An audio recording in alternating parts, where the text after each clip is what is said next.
Queridos, vamos abrir a palavra de Deus na primeira carta de Paulo aos Coríntios, capítulo 10. Vamos ler até o verso 13. 1 aos Coríntios 10, de 1 a 13. Aqui o apóstolo Paulo faz uma advertência aos irmãos fortes da igreja de Corinto, para que eles não abusassem dos privilégios que Deus havia dado. 1 aos Coríntios, capítulo 10, de 1 a 13. Ora, irmãos, não quero que vocês ignorem que os nossos pais estiveram todos sob a nuvem e todos passaram pelo mar. E todos em Moisés foram batizados, tanto na nuvem como no mar. Todos eles comeram do mesmo alimento espiritual e beberam da mesma bebida espiritual, porque bebiam de uma pedra espiritual que os seguia, e a pedra era Cristo. Mas Deus não se agradou da maioria deles, razão pela qual ficaram prostrados no deserto. Ora, essas coisas se tornaram exemplos para nós, a fim de que não cobicemos as coisas más como eles cobiçaram. Não sejam idólatras, como alguns deles foram, conforme está escrito. O povo assentou-se para comer e beber e levantou-se para se divertir. E não pratiquemos imoralidade, como alguns deles o fizeram e caíram mortos, num só dia, 23.000. Não ponhamos o Senhor à prova, como alguns deles fizeram e foram mortos pelas serpentes. Não fiquem murmurando, como alguns deles murmuraram e foram destruídos pelo exterminador. Essas coisas aconteceram com eles para servir de exemplo e foram escritas como advertência a nós, para quem os fins dos tempos têm chegado. Por isso, aquele que pensa estar em pé, veja que não caia. Não sobreveio a vocês nenhuma tentação que não fosse humana, mas Deus é fiel e não permitirá que vocês sejam tentados além do que podem suportar. Pelo contrário, juntamente com a tentação, proverá livramento para que vocês a possam suportar. Até aqui a leitura da Escritura nessa noite. Ó Pai, pedimos mais uma vez que o Senhor abra os nossos olhos para que nós vejamos as maravilhas da Tua lei, que o Senhor ilumine nosso entendimento para compreender a Tua palavra e para que possamos aplicar as nossas vidas. Em nome de Jesus. Amém. Queridos, hoje nós vamos ver essa advertência severa que o apóstolo Paulo faz aqui à igreja de Corinto e que está mais dirigida para aqueles irmãos que são chamados de fortes aqui, porque tinham uma consciência robusta, tinham um conhecimento sólido a respeito de Deus, de Jesus Cristo, e que não viam qualquer dificuldade em comer carne sacrificada a ídolos. Mais do que isso, eles não tinham qualquer problemas ou escrúpulos em ir ao templo pagão, a um dos muitos templos que havia na cidade de Corinto, e ali participar daquelas festividades em homenagem às divindades greco-romanas. E geralmente essas festividades incluíam não somente comer carne de animais que eram sacrificados em homenagem àqueles deuses, mas envolvia também o que é chamado de prostituição cultual. Praticamente quase todos esses cultos pagãos tinham sacerdotisas que se envolviam sexualmente com os adoradores. Como eram religiões que celebravam os ciclos do ano, a chuva que fecundava a terra e a semente que brotava, isso era encenado através de relações sexuais entre os adoradores e as sacerdotisas. Nem todo culto tinha essa chamada prostituição cultual, mas fazia parte das religiões do Antigo Oriente, especialmente aquelas chamadas religiões que vinham da Frísia, da Mesopotâmia, enfim, desses lugares aí onde as trevas eram tremendas. Então, os irmãos da igreja de Corinto, que não viam problema com a carne sacrificada a ídolo, estavam, inclusive, se atrevendo a participar desses festivais. Eles não iam lá para idolatrar, eles já tinham entendido que a idolatria era pecado, eles tinham crido em Deus e no Senhor Jesus, sabiam que eles eram libertos pela graça de Deus para servir ao único Deus verdadeiro e ao seu Filho Jesus Cristo, e também eles não iam lá para praticar a prostituição. Mas, ao fazer isso, eles estavam correndo o risco de se envolver, abusando da graça de Deus, dos privilégios, corriam o risco de se envolver, e também acabavam trazendo escândalo para irmãos que tinham dificuldades com todas essas questões, conforme a gente tem acompanhado desde o capítulo 8. Então, aqui no capítulo 10, o apóstolo Paulo parte do exemplo da nação de Israel e tira algumas lições preciosas para a igreja de Corinto, particularmente para esses irmãos que estavam abusando da graça de Deus. Nós vamos ver primeiro 4 privilégios da nação de Israel, mencionados por Paulo aqui nos versos de 1 a 4. Depois veremos que esses privilégios não impediram que Deus ficasse desagradado com eles, versos 5 a 6. Depois, 4 episódios que o apóstolo Paulo menciona de como Israel desprezou os privilégios e a graça de Deus, versos de 7 a 11. E, finalmente, nos versos 12 e 13, a aplicação que Paulo faz para a igreja de Corinto e também para nós. Vamos terminar tentando ver de que maneira isso tem a ver conosco também. Então, em primeiro lugar, os 4 privilégios da nação de Israel, mencionados aí nos versos de 1 a 4. Meus irmãos, eu não quero que vocês ignorem que os nossos pais estiveram todos sob a nuvem e todos passaram pelo mar. Aqui o apóstolo Paulo menciona que a nação de Israel, depois que saiu do Egito, quando saiu do Egito, experimentou, viu os grandes milagres do Senhor e experimentou a sua proteção. Privilégios que não foram dados a nenhuma outra nação do Antigo Oriente. Deus havia escolhido a nação de Israel, se manifestou a nação de Israel e se revelou de uma forma extraordinária. Primeiro, através da abertura do Mar Vermelho, um sinal nunca acontecido, uma maravilha, um milagre extraordinário, abrir um mar para passar uma multidão de quase 1 milhão de pessoas, a pé enxuto, e quando os egípcios tentaram, eles morreram afogados. E depois, na peregrinação pelo deserto, contar com a proteção de Deus, simbolizada pela coluna de nuvem durante o dia, que os guiava, e pela coluna de fogo durante a noite, garantindo a proteção do povo de Deus. A que outro povo Deus deu esse privilégio? No Antigo Oriente, na história antiga? Nenhum. A nação de Israel, de fato, foi escolhida por Deus, pela graça de Deus, e Deus se revelou de uma maneira extraordinária àquele povo, através de sinais e maravilhas como estes aqui que são mencionados. Então, primeiro grande privilégio, Israel era a única nação que experimentou de forma extraordinária o poder de Deus e viu aqueles grandes milagres debaixo da proteção do Senhor. O segundo privilégio está aí no verso 2. E todos em Moisés foram batizados, tanto na nuvem como no mar. Aqui, para a gente entender essa passagem, a gente tem que entender o propósito do apóstolo Paulo. Ele está querendo dizer aos crentes de Corinto, o fato de que vocês foram batizados no nome de Jesus não quer dizer que vocês estão imunes e que vocês não podem ser castigados pelos erros que vocês cometeram. Da mesma forma que a nação de Israel no passado. Eles também foram batizados em Moisés, como vocês agora são batizados em Cristo. Então, eles foram batizados em Moisés quando eles passaram pelo mar e estavam debaixo da nuvem. Não é? E ambos os casos era por aspersão, mas eu não vou entrar nesse ponto aqui. Tá certo? Não vou entrar nesse caso aqui. Então, eles foram batizados em Moisés, porque eles creram em Moisés, seguiram Moisés, e aquele momento em que eles atravessam o Mar Vermelho e depois são guiados por uma nuvem, representa a experiência inicial deles como povo de Deus. O batismo sempre tem um caráter iniciatório, é um rito de iniciação. Pelo batismo, nós nos tornamos membros da igreja visível, a igreja de Cristo. Pela conversão, membro da igreja invisível, que é a igreja verdadeira. Mas pelo batismo, a gente se torna membro do corpo de Cristo visível, externo, organizado. Os israelitas passaram por uma experiência de iniciação, que foi quando eles atravessaram o Mar Vermelho. Em cima deles estava a nuvem que os guiava e protegia, e eles foram batizados, por assim dizer, em Moisés. Então, que grande privilégio. Que outro povo teve esse privilégio de receber os sacramentos, a aliança de Deus, os sinais que simbolizavam que Deus era o Deus deles e que eles eram povo desse único Deus verdadeiro? Nenhum outro povo teve esse privilégio.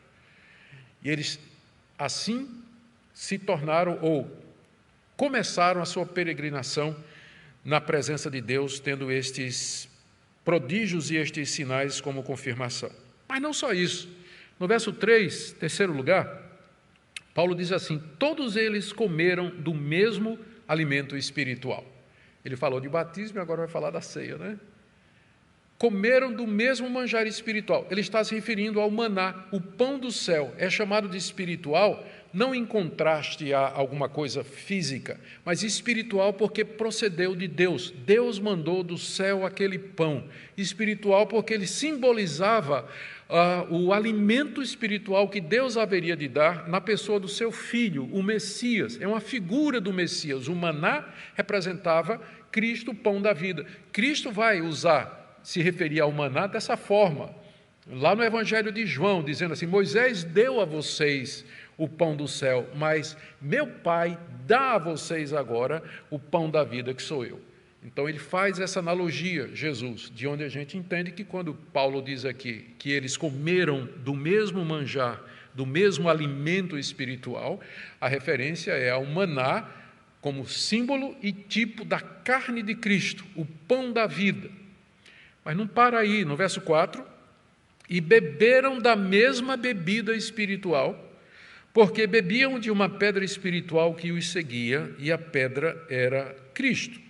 Aqui a referência de Paulo é a dois momentos na jornada de Israel, durante aqueles 40 anos no deserto, em que Deus fez sair água da rocha.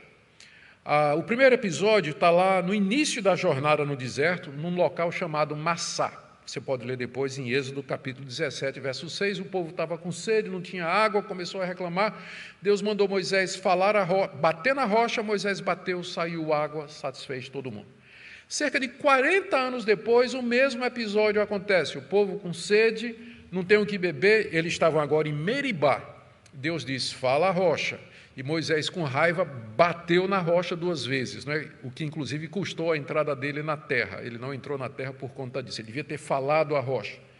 Ele não falou, mas bateu, Deus fez com que saísse água e descedentou o povo ali.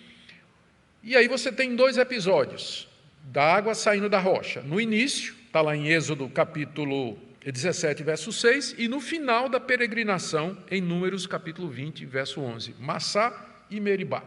Os rabinos, especialmente um rabino chamado Solomon, muitos anos, séculos atrás, ele olhou para essa passagem e ele chegou à seguinte conclusão: era a mesma rocha, e a rocha ia acompanhando os israelitas, porque a rocha estava no começo e a rocha estava no fim. Então a rocha estava acompanhando os israelitas, né? A rocha física.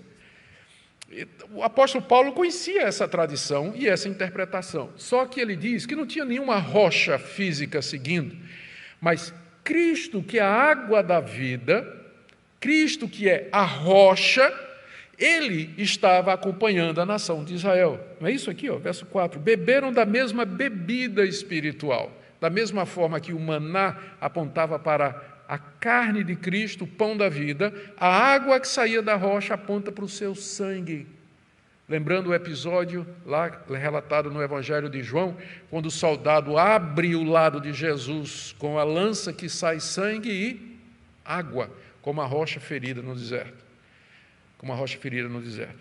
Eles beberam dessa pedra espiritual, não era uma pedra física, mas uma pedra, era um símbolo que os seguia. E olha a interpretação de Paulo. E essa pedra era Cristo.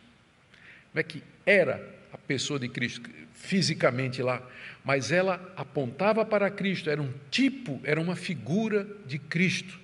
E aqui você tem o quarto privilégio, não é, que eles tinham. Primeiro, viram sinais e prodígios, experimentaram a proteção de Deus. Segundo, eles foram batizados em Moisés. Terceiro, eles participaram do maná que apontava para o corpo de Cristo e beberam da água da rocha que apontava para Cristo e seu sangue vertido pelos pecados. Ou seja, a que outra nação Deus deu esses privilégios? Nenhuma outra nação. E havia nações maiores, nações mais poderosas, Babilônia, o Egito, a Síria, os cananeus que moravam lá em Canaã. A nenhum desses povos Deus se revelou. Mas somente aos descendentes de Abraão ele manifestou a sua glória, deu a sua aliança e deu também os sinais dessa aliança, os meios de graça pelos quais os israelitas poderiam saber que eram de Deus e que Deus haveria de cumprir todas as suas promessas. Igualmente, e aqui é o ponto, não é? Os coríntios haviam sido agraciados por Deus. Os crentes da cidade de Corinto, eles primeiro experimentaram o poder de Deus na conversão deles. Primeiro, aqui nós vimos no capítulo 6, onde o apóstolo Paulo dá uma relação de qual era a situação de muitos dos crentes de Corinto antes de conhecerem o Evangelho. Gente difícil, gente complicada, gente perdida, perversa, torcida, mas eles conheceram o Evangelho, e esse conhecimento trouxe um milagre da mesma proporção de abrir o mar e ser guiado por uma coluna de nuvem e de fogo. O mesmo Deus que abriu o mar, abriu o coração deles. Abriu o coração deles e se manifestou em glória, majestade e poder. Os coríntios haviam também conhecido o poder de Deus. Não só isso, eles tinham sido batizados no nome de alguém que é superior a Moisés. Os israelitas foram batizados em Moisés, mas os coríntios foram batizados em nome de Jesus Cristo, Filho de Deus. Um privilégio ainda maior. E eles participavam da ceia do Senhor. Na igreja de Corinto, eles partiam pão e bebiam cálice, ali se alimentando espiritualmente do corpo e do sangue de Cristo, como Jesus disse, minha carne é verdadeira comida e meu sangue é verdadeira bebida. É claro que ele estava falando de maneira tipológica, figurada, espiritual. Mas, de fato, quando nós participamos da ceia do Senhor, nós nos alimentamos espiritualmente do Senhor Jesus. O pão e o vinho não viram o corpo de Cristo e nem o seu sangue, mas o Senhor Jesus está presente espiritualmente ali. E quando nós participamos em fé, nós nos alimentamos espiritualmente de Cristo. Que grande privilégio para a igreja de Corinto. Enquanto que os pagãos estavam nos templos erigidos nos altos dos montes, comendo carne sacrificada a ídolo, bebendo aquelas abluções lá, tudo oferecido a demônios, eles tinham o verdadeiro conhecimento de Deus. E participavam da verdadeira comida e da verdadeira bebida espiritual. Agora, o ponto do apóstolo Paulo aqui é que esses privilégios que os coríntios tiveram, conversão, batismo, ceia do Senhor, não garantia a salvação deles e não os isentava de serem castigados por Deus se porventura desobedecessem a Deus. Da mesma forma que lá no Antigo Testamento, os israelitas que tiveram privilégios análogos e semelhantes também não escaparam da ira de Deus quando desobedeceram a Deus. Que é o próximo ponto aqui do apóstolo Paulo. No verso 5 a 6, ele diz como Deus se desagradou daquele povo a quem havia dado tantos privilégios e a quem havia manifestado a sua graça. Verso 5, mas, o mais aí, estabelece o contraste.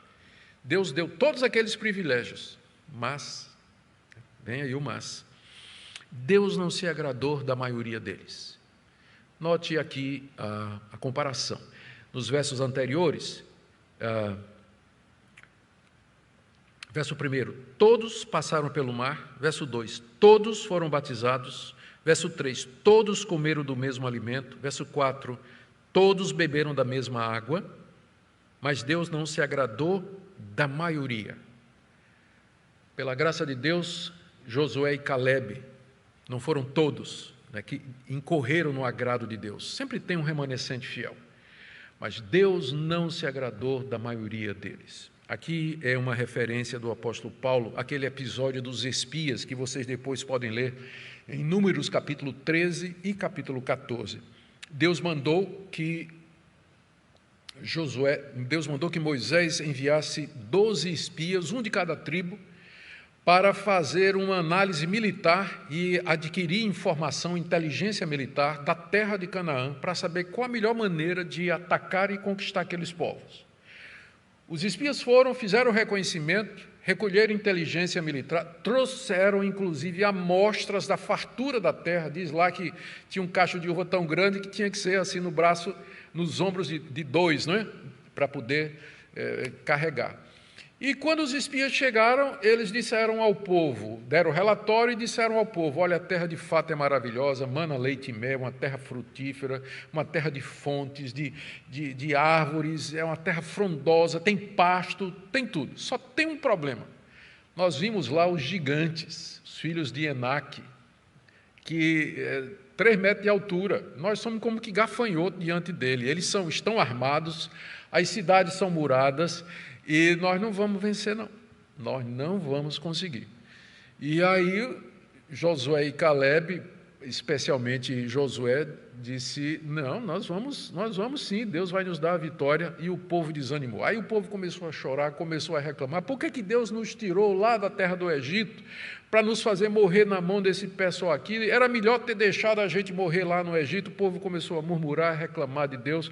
Aí Deus disse, está certo, então vocês não vão entrar na terra, com exceção de Josué e Caleb, vocês vão voltar e vocês vão andar 40 anos no deserto, até que toda essa geração incrédula, perversa, rebelde, que viu todos os meus milagres, esses aqui que foram mencionados, que participaram de todos esses privilégios, e agora vocês estão me tentando e vocês não estão crendo em mim, então vocês não vão entrar na terra prometida. E diz aí o verso 6, o verso 5, final do verso 5, razão pela qual ficaram prostrados no deserto. Deus mandou que eles fizessem meia volta, regressassem ao terrível deserto, onde durante 40 anos foram morrendo, um por um, foram morrendo. Toda aquela geração. Só ficaram os filhos, que na época em que tentaram a Deus eram pequenos, e não participaram, não tinham como participar disso aí, até que toda aquela geração morreu. Esse é o ponto.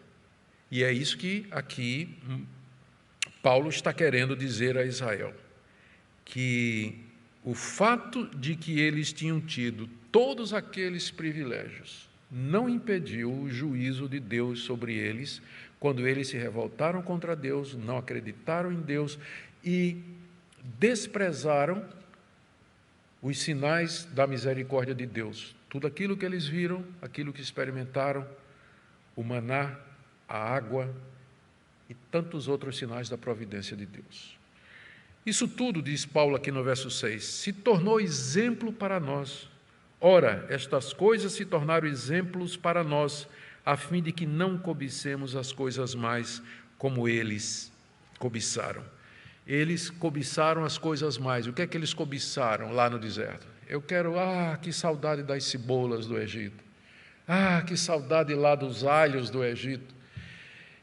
Lá, pelo menos, a gente tinha carne para comer. Aqui a gente só tem esse pão vil que cai do céu. Não temos mais nada a não ser maná todo dia. Café da manhã é maná, na hora do almoço, soufflé de maná, tapioca de maná, omelete de maná. É maná o tempo todo, não aguento mais. Quem dera tivéssemos carne para comer. Essa é a lição que o apóstolo Paulo está dizendo aqui. Isso que aconteceu com Israel é um exemplo para nós. Estas coisas se tornaram exemplos para nós, para que nós não façamos a mesma coisa que a nação de Israel fez. Qual é a aplicação? Lembra que isso aqui é escrito para a igreja de Corinto, em geral, e para os fortes em particular.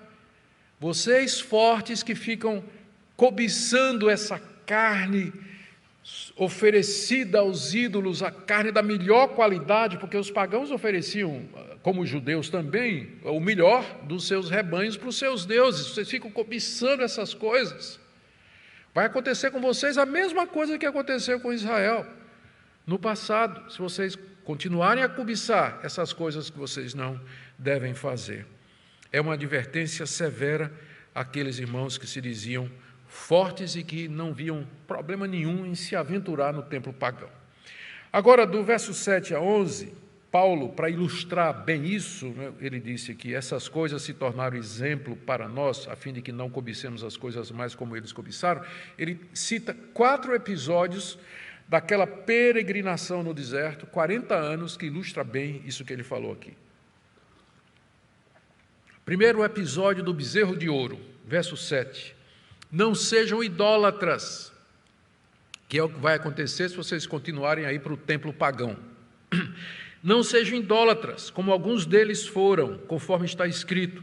O povo assentou-se para comer e beber e levantou-se para se divertir. Paulo aqui está citando o Êxodo, capítulo 32, verso 6, onde nós temos aquele episódio, todo o capítulo 32, narra o episódio de que o povo, na ausência de Moisés tinha subido ao monte, Moisés passou lá 40 dias e 40 noites, o povo estava achando que Moisés estava demorando demais, e aí pediram a Arão que fizesse deuses que os levassem de volta para o Egito. Então Arão saiu fazendo uma coleta de brinco de ouro, peça de ouro, pulseiro, que tinha de ouro, e forjou um bezerro de ouro e disse: está aqui os deuses que te tiraram do Egito, ó Israel. E Arão era o irmão de Moisés, né? Era o sacerdote responsável enquanto Moisés estava fora. O povo se desviou completamente. Aí começaram a fazer festa, começaram a adorar o bezerro de ouro, segundo eles faziam quando estavam no Egito, né? Que lá no Egito eles adoraram outros deuses, até Deus se manifestar para eles. E aí Deus mandou um castigo terrível sobre eles. Não sejam idólatras, diz aqui Paulo aos crentes de Corinto, como eles foram. O povo sentou-se para comer e beber e levantou-se para se divertir. A diversão aqui eram as danças sensuais e depois as relações sexuais, que era a mesma coisa que acontecia nos templos pagãos lá da cidade de Corinto. Não sejam idólatras. O segundo episódio está no verso 8, que é a prostituição dos israelitas com mulheres moabitas. Vocês podem ler em Números 25. Paulo diz aqui: e não pratiquemos a imoralidade, como alguns deles fizeram e caíram mortos num só dia 23.000. Está se referindo àquele momento na peregrinação em que os israelitas casaram com mulheres, ou se juntaram com mulheres moabitas, mulheres pagãs. Os moabitas eram um dos povos que morava ali naquela região, à medida que Israel estava peregrinando. Era um povo idólatra, que tinha esses cultos de prostituição. As mulheres moabitas vieram ao acampamento, esses homens se deitaram com essas mulheres, começou uma farra no acampamento israelita, e até que veio o sacerdote Eleazar e exerceu a justiça de Deus e matou um dos homens que tinha levado uma mulher moabita para dentro da sua própria tenda. E já a praga tinha estourado e matado, diz Paulo aqui, 23.000. Relato de números fala de 20.000, mas provavelmente aqui são números aproximados, não precisa haver contradição. Mas o ponto é imoralidade. Se aproximaram dessas mulheres que adoravam deuses pagãos, e o resultado é que essas mulheres perverteram o coração dos israelitas para adorar outros deuses e praticar imoralidade relacionada com o culto deles. O quarto evento está no verso 9. Não ponhamos Cristo à prova, como alguns deles fizeram e foram mortos pelas serpentes. Aqui é uma citação de Números, capítulo 21, de 5 a 6. O povo começou a provocar a Deus, tentar a Deus: queremos carne, queremos comida, esse maná não presta. Toda aquela murmuração da nação de Israel, Deus mandou aquelas cobras venenosas que picaram e morreram muitos israelitas por conta das serpentes, como está aqui. No verso 9, foram mortos pelas serpentes. Não tente a Deus. Tentar a Deus é você entrar numa situação em que você provoca Deus a agir. Você provoca Deus a agir. Nós vamos ver isso mais adiante com algum detalhe. E, por último, o quarto episódio está aí, no verso 10. Não fiquem murmurando como alguns deles murmuraram e foram destruídos pelo exterminador. Aqui é a referência à murmuração de Israel contra Arão e contra Moisés, no caso de Datã, Nadab e Abirão. Esses três nomes aí, é isso mesmo, Coré, Datã e Abirão, perdão. Eles queriam tomar o ofício sacerdotal, Deus exerceu juízo sobre eles, a terra engoliu e o povo murmurou contra Moisés por conta da disciplina que foi exercida por Deus. E Deus então diz: Moisés, sai da frente que eu vou destruir esse povo e de ti farei uma grande nação. Moisés intercedeu, pediu misericórdia, mas aí o anjo do Senhor já tinha saído e matado muitos israelitas também. Qual é o ponto aqui? A nação de Israel, no início da sua vida com Deus, teve todos os privilégios. Foram batizados, participaram do pão, participaram do cálice, figuradamente, maná, água da rocha. viram os milagres de Deus, mas eles não corresponderam aos privilégios. Eles não corresponderam à graça de Deus, eles abusaram desses privilégios, provavelmente pensando que a aliança de Deus com eles impedia o castigo para os seus pecados. E se sentiram ousados em fazer estas coisas. Afinal, somos o povo eleito, somos o povo escolhido, o povo da aliança. Deus não vai nos tratar como trata os pagãos. E muita gente hoje em dia também tem essa ilusão, que pensa que pelo fato de nós sermos o povo de Deus, fomos batizados, participamos da ceia, aderimos formalmente à igreja, que isso de alguma forma vai nos livrar da ira de Deus ou do seu juízo se nós o provocarmos. O apóstolo Paulo diz aí no verso 11 o seguinte: estas coisas aconteceram com eles para servir de exemplo e foram escritas como advertência a nós para quem os fins dos tempos têm chegado. Paulo tinha consciência de que os fins dos tempos chegaram. Ele escreveu isso aqui há 2000 anos atrás. Então faz 2000 anos que os fins dos tempos raiaram. Faz 2000 anos que o fim do mundo começou. A Bíblia se refere a esse período entre a primeira vinda de Cristo e a segunda vinda de Cristo como sendo os fins dos tempos, a última hora, os últimos dias. Isso tudo já começou. Eu sei que tem correntes escatológicas que ainda dizem que ainda é futuro, né? Os últimos dias. Não, já começaram há 2000 anos. Essa é a última fase da história. Ela vai terminar com a vinda de Cristo. E aí terminou. Novo céu e nova terra, juízo final, novo céu e nova terra onde habita a justiça. E esse mundo, como nós o conhecemos, ele vai deixar de existir. Será substituído por esse mundo novo que Cristo trará na sua vinda. Então, estamos vivendo já a última hora. Quanto tempo vai durar, nós não sabemos. Mas, com certeza, nós já estamos vivendo isso, como o apóstolo Paulo diz aqui. Os fins dos séculos ou os fins dos tempos têm chegado, já chegaram. E exatamente por isso, nossa responsabilidade é maior, porque tudo aquilo que foi escrito,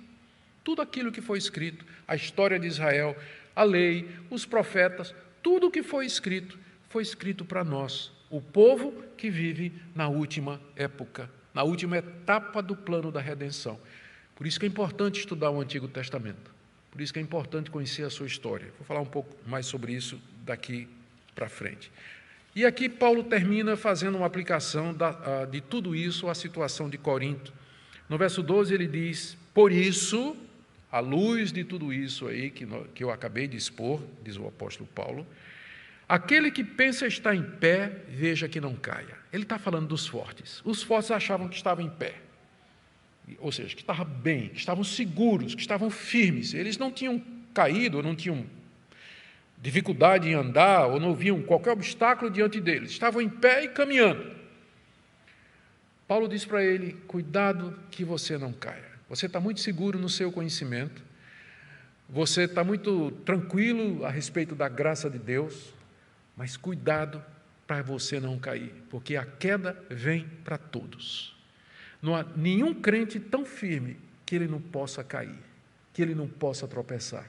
E muitos que nós admiramos, que nós conhecemos, que às vezes viveram uma vida toda de testemunho cristão, de fé, de repente tropeçaram, e tropeçaram feio, trazendo escândalo para a igreja, tristeza para amigos e familiares. Então, aquele que pensa que está em pé, cuidado, não caia.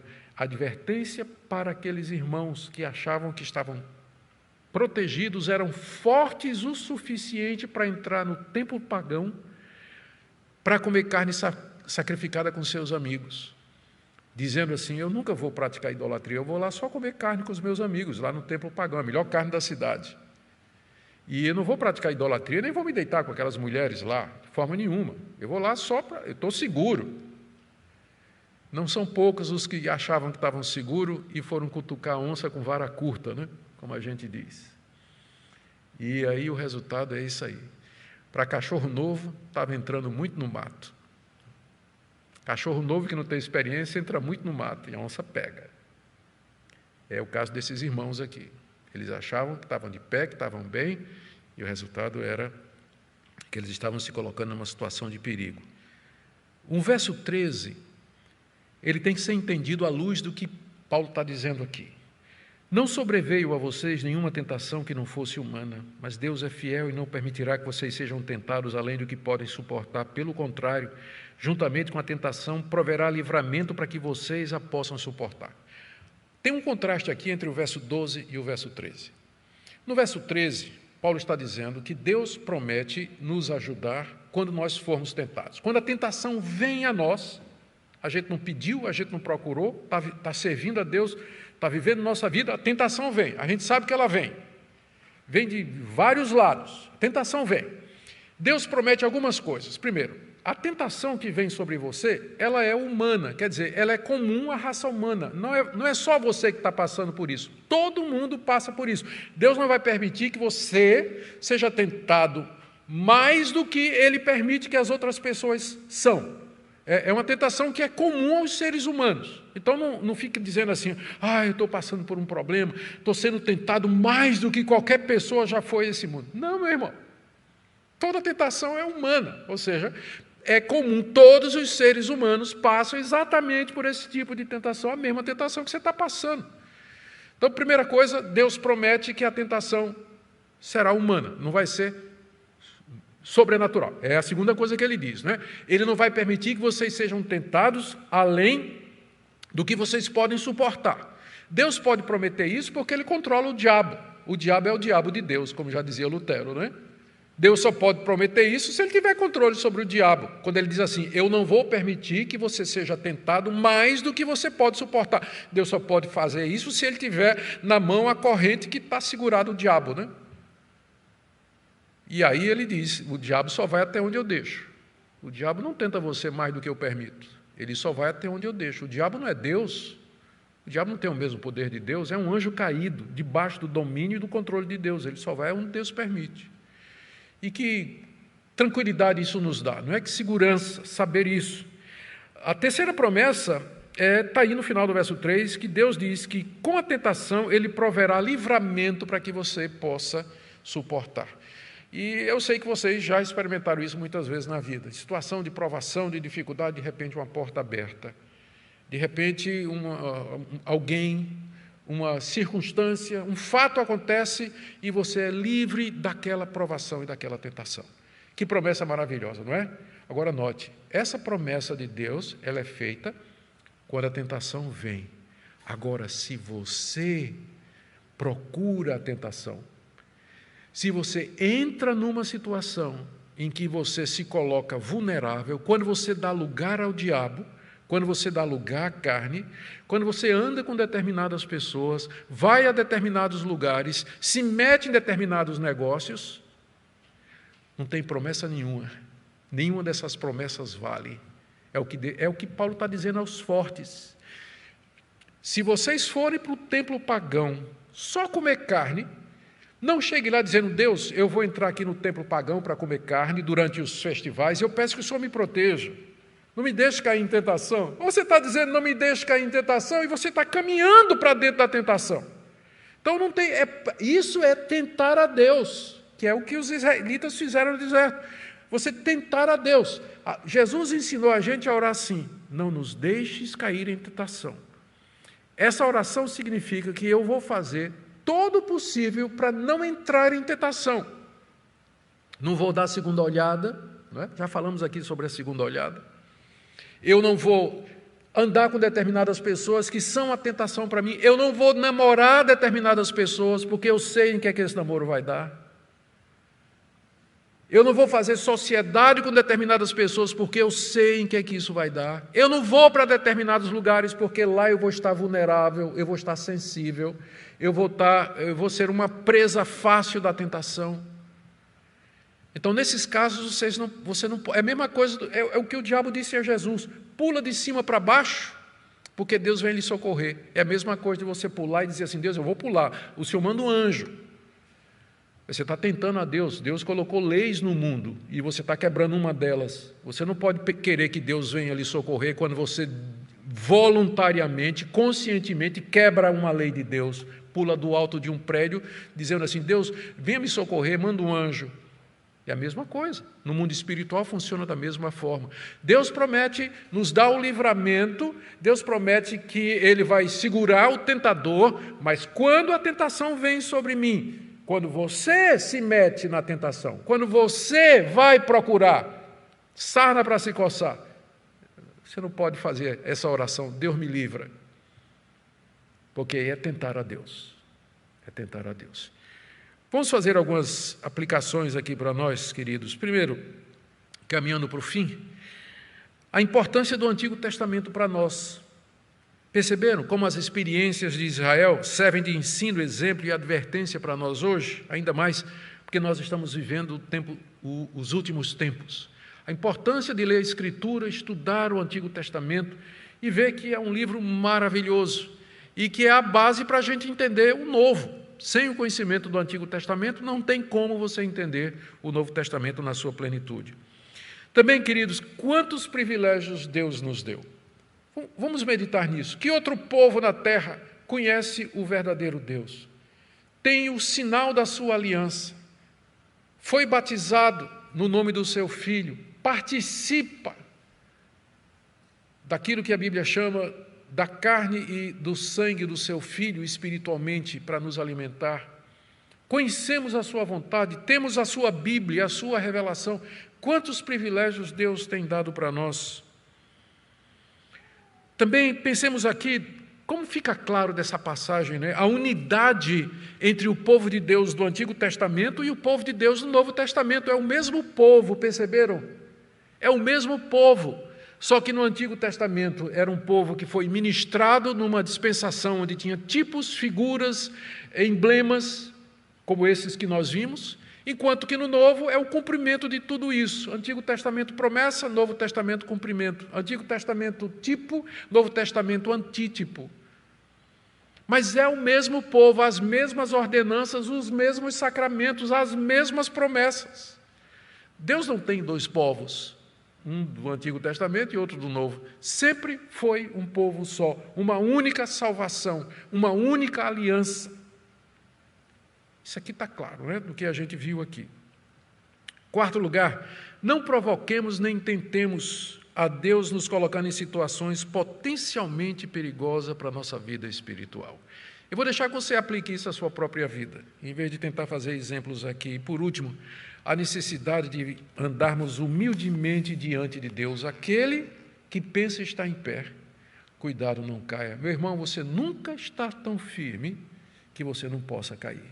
Por isso que a Bíblia nos adverte: cuidado, não deis lugar ao diabo, não deis lugar à carne. O espírito está pronto, mas a carne é fraca. E você pode cair. Portanto, vigilância, humildade, oração, se valer desses privilégios, comunhão com Deus e com os irmãos, e servindo a Deus, sabendo que na hora da tentação Ele vai nos livrar e vai nos fortalecer. Amém? Ó Deus querido, bendito seja o Teu nome. Obrigado pelas instruções da Tua palavra, são tão claras, práticas e que nos ajudam a viver nesse mundo. Eu oro pelos tentados, pelos que estão passando por momentos difíceis. Dá-lhes a Tua graça e fortalece-nos em nome de Jesus. Amém.